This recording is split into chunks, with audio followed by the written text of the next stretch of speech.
وَلَقَدْ يَسَّرْنَا الْقُرْآنَ لِلذِّكْرِ فَهَلْ مِن مُّدَّكِرٍ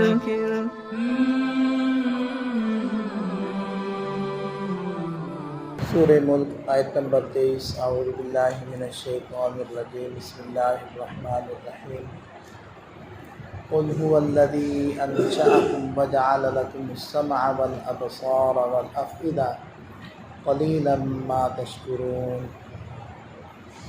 قل آپ فرما دیجئے هو الذی وہی اللہ ہے جس نے انشأکم تم کو پیدا کیا، وجعل لکم السمع والابصار والافئدہ اور تمہارے کان، آنکھیں اور دل بنائے، تمہیں یہ اعضاء عطا فرمائے۔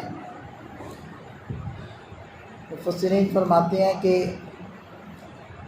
سمع اور بصر ان دو قوتوں کا اللہ تعالیٰ نے ذکر فرمایا۔ عام طور پر جو انسان کو علم حاصل کرنے کے لیے جن حواس کی ضرورت پڑتی ہے وہ 5 ہیں۔ 5 حواس، 5 ظاہری قوتیں ایسی ہیں کہ جن کے ذریعے سے انسان مختلف علوم حاصل کرتا ہے۔ سب سے پہلے تو ہے سمع، سننا، دوسرے نمبر پر ہے بصر، دیکھنا، تیسرے نمبر پر شم، سونگھنا ناک سے، چوتھے نمبر پر ذوق، چکھنا زبان سے، اور 5ویں نمبر پر لمس، چھونا۔ یہ پورے جسم کے اندر یہ حس اور یہ قوت انسان کی موجود ہوتی ہے۔ ان کو کہتے ہیں حواس 5 ظاہرہ، ظاہری 5 حصے یا 5 قوتیں۔ اور ہر جو حس ہوتی ہے وہ مختلف طرح کا علم حاصل کرتے ہیں۔ دیکھیں جو کان ہے وہ سنتے ہیں، آنکھ سنتی نہیں، اور آنکھ دیکھتی ہے، کان دیکھتا نہیں۔ اچھا، کان صرف سنتا ہے، سونگھتا نہیں، کان صرف سنتا ہے، چکھتا نہیں۔ تو مختلف طرح کے علم، مختلف یہ حواس وہ حاصل کرتے ہیں۔ ان حواس میں سے بھی پہلی 2 حصوں کا اللہ تعالیٰ نے یہاں ذکر فرمایا، سمع کا اور بصر کا، کیونکہ دیکھیں کہ سب سے زیادہ علم وہ سننے اور دیکھنے سے حاصل ہوتا ہے، اور اس میں سے بھی سننے کو مقدم فرمایا، دیکھنے کو مؤخر فرمایا، اس لیے کہ اگر فیصد میں نکالا جائے تو تقریباً 80% علم انسان وہ سننے سے حاصل کرتا ہے اور 20% دیکھنے سے حاصل کرتا ہے۔ تو آگے فرمایا والافئدہ، اور دل افئدہ کا ترجمہ فؤاد دل کو کہتے ہیں، اور اس کا ترجمہ بعض حضرات نے عقل سے بھی کیا۔ بہرحال قلیلا ما تشکرون، تم بہت تھوڑا اللہ کا شکر ادا کرتے ہو۔ قل هو الذی ذرأکم فی الارض، آپ فرما دیجئے کہ اللہ وہ ذات ہے کہ جس نے تمہیں زمین میں پھیلا دیا۔ اب دیکھیں انسان جا بجا بکھرے ہوئے ہیں پوری زمین میں۔ اچھا، جو جس علاقے میں رہتا ہے اس کو وہی علاقہ پسند ہے، اسی سے اس کو محبت ہے۔ دوسرا علاقہ کتنا ہی خوبصورت ہو، کتنا ہی سہولت والا ہو، اس کا دل نہیں لگتا۔ اگر وقتی طور پر کچھ پیسے کمانے چلا بھی جائے تو دل اس کا اپنے علاقے کی طرف ہی کھینچتا ہے۔ تو اللہ وہ ذات ہے جس نے تمہیں بکھیرا زمین میں، وَإِلَيْهِ تُحْشَرُونَ، اور اسی کی طرف تم سب کو اکٹھا بھی کیا جانا ہے۔ ایک دن ہوگا قیامت کا دن جس میں جہاں جہاں انسان بستے ہیں سب اکٹھے ہو جائیں گے اللہ کے سامنے میدان محشر میں۔ اب جب یہ مشرکین کے سامنے، کفار کے سامنے قیامت کا تذکرہ آتا تھا، حساب کتاب کا، جزا و سزا کا تذکرہ آتا تھا، تو عام طور پر انہیں مذاق اڑانے کا یہ موقع ہاتھ آ جاتا تھا، اور وہ مذاق اڑاتے ہوئے کہتے تھے کہ جی لائیں کہاں ہے قیامت، جلدی لائیں ہم پر قیامت۔ تو اس کے جواب میں ارشاد فرمایا کہ وَيَقُولُونَ مَتَىٰ هَٰذَا الْوَعْدُ، اور یہ کہتے ہیں کہ یہ وعدے کا دن کب ہوگا، مَتَىٰ هَٰذَا الْوَعْدُ، یہ کب آئے گی قیامت، ان کنتم صادقین، اگر آپ لوگ سچے ہیں، اگر واقعتاً قیامت میں آنا ہے تو آئے گی کب، بس وعدے کیے جا رہے ہیں، لاتے تو ہیں نہیں۔ تو ارشاد فرمایا کہ اے نبی صلی اللہ علیہ وسلم آپ کہہ دیجئے انما العلم عند اللہ، اس کا علم تو اللہ ہی کے پاس ہے، اللہ نے اس کا علم کسی کو نہیں دیا۔ ان اللہ عنده علم الساعہ، قیامت کا علم اللہ ہی کے پاس ہے کب ہوگی۔ وَإِنَّمَا أَنَا نَذِيرٌ مُبِينٌ، اور میں تو بس کھول کر ڈرا دینے والا ہوں۔ البتہ فَلَمَّا رَأَوْهُ زُلْفَةً، پھر جب وہ قیامت کو قریب آتا دیکھیں گے، سیئت وجوہ الذین کفروا، ان کافروں کے چہرے بگڑ جائیں گے۔ پتہ تو ہے کہ ہم نے کیا ہوا کیا ہے، وعدہ تو کیا گیا تھا لیکن مذاق اڑایا۔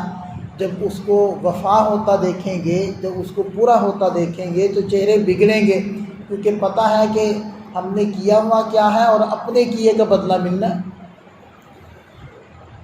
اور وَقِيلَ هَذَا الَّذِي كُنْتُمْ بِهِ تَدَّعُونَ، پھر ان سے کہا جائے گا کہ یہی ہے یہ وہ وعدہ ہے كُنْتُمْ بِهِ تَدَّعُونَ، جس کا تم مطالبہ کرتے تھے، جس کے بارے میں بار بار ہمیں کہتے تھے کہ لاؤ جلدی لاؤ، لاتے کیوں نہیں۔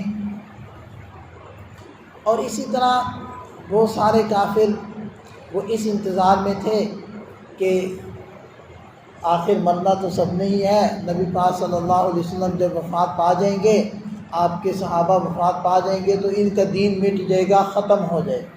یا اسی طرح کسی لڑائی کے اندر، جنگ کے اندر اگر ان کو شکست ہوگی تو بس پھر یہ مغلوب ہو جائیں گے اور ان کا لایا ہوا دین وہ ختم ہو جائے گا، ان کی آواز دب جائے گی۔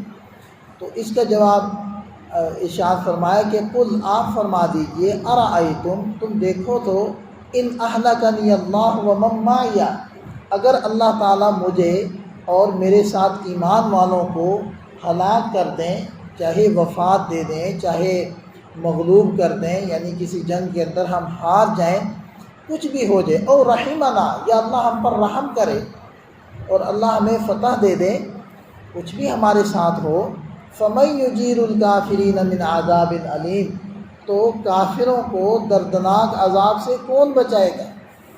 یعنی کافروں کو تو ان کے بد اعتقادی اور بد عملی کی سزا ملنی ہے۔ اگر ہم کسی جنگ کے اندر فتح یاب ہوتے ہیں یا مسلمان کسی جنگ کے اندر مغلوب ہو جاتے ہیں اور ہزیمت زدہ ہو جاتے ہیں، اس سے تم لوگوں کی سزا میں تخفیف تو نہیں ہوگی، وہ تو جو کی تو رہے گی۔ تو ہمیں چھوڑو، ہماری فکر چھوڑو، اپنی فکر کرو کہ تمہاری بدعملی تو بہرحال رہنی ہی رہنی ہے، اس کو ختم کروانے کی کوشش کرو، اس کی معافی کی کوشش کرو۔ اگر ہم فتح یاب ہوں یا مغلوب ہوں، تمہاری سزا تو ملنی ہی ملنی ہے، لہذا اس کی فکر کرو، ہماری فکر چھوڑو۔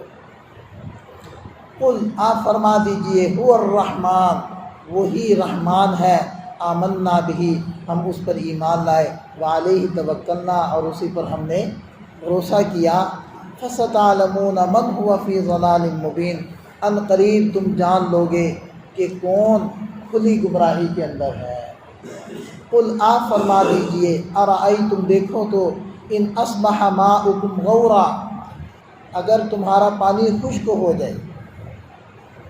دیکھیں یہ اللہ تعالیٰ کی قدرت سے ہمیں پانی ملتا ہے، اور کتنی بڑی نعمت اور کتنی بڑی سہولت، کسی بندے کا پانی کے بغیر کوئی گزارا نہیں ہے۔ یعنی سانس کے بعد جو دوسری بڑی ضرورت ہے انسان کی، وہ پانی ہے۔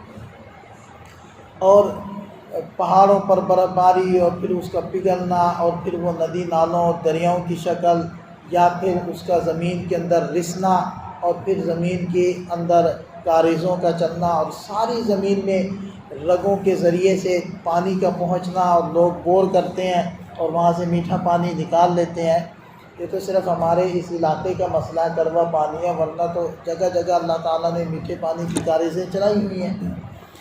تو اگر یہ پانی اللہ نہ کرے بارشیں کم ہوں یا برف باری نہ ہو، اور اس طریقے سے پانی نہ چلے، زمین میں نہ رسے، اور اس کی جو سطح ہے وہ نیچے چلی جائے، صرف نیچے ہی نہ چلی جائے، بہت نیچے چلی جائے، اتنی نیچے چلی جائے کہ ہماری دسترس سے باہر ہو جائے، اور ندی نالے بہنے اور دریا چلنے یہ ختم ہو جائیں، تو فرمایا کہ فَمَن يَأْتِيكُم بِمَاءٍ مَّعِينٍ، پھر تمہیں یہ نتھرا ہوا صاف ستھرا پانی کون لا کر دے گا، کہاں سے لاؤ گے؟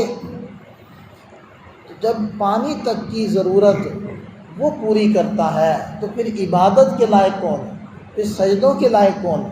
وہی تو ہے۔ اور دیکھیں کہ یہ چونکہ مکی صورتیں ہیں، سورہ ملک بھی مکی صورت ہے، اور اسی طرح آگے بھی جو صورتیں ہیں وہ مکی صورتیں ہیں، اور بالکل ابتدائی صورتیں ہیں، ابتدائی زمانے کے اندر نازل ہوئی ہیں، تو ان کے اندر احکام نہیں ہیں، ان کے اندر وہی جنت کا، جہنم کا تذکرہ، عذاب کا اور قیامت کا تذکرہ، توحید کا، نبی پاک صلی اللہ علیہ وسلم کی رسالت کا تذکرہ، معاد کا تذکرہ، تو ان مغیبات کا تذکرہ، ایمانیات، اعتقادات، عبادات کا تذکرہ، یہ تذکرہ ہے، اس لیے ان کے اندر احکام نہیں ہے۔ اللہ تعالی ہمیں بھی کامل یقین نصیب فرمائے، قرآن و حدیث کی ہدایات کو سمجھ کر عمل کرنے کی توفیق عطا فرمائے۔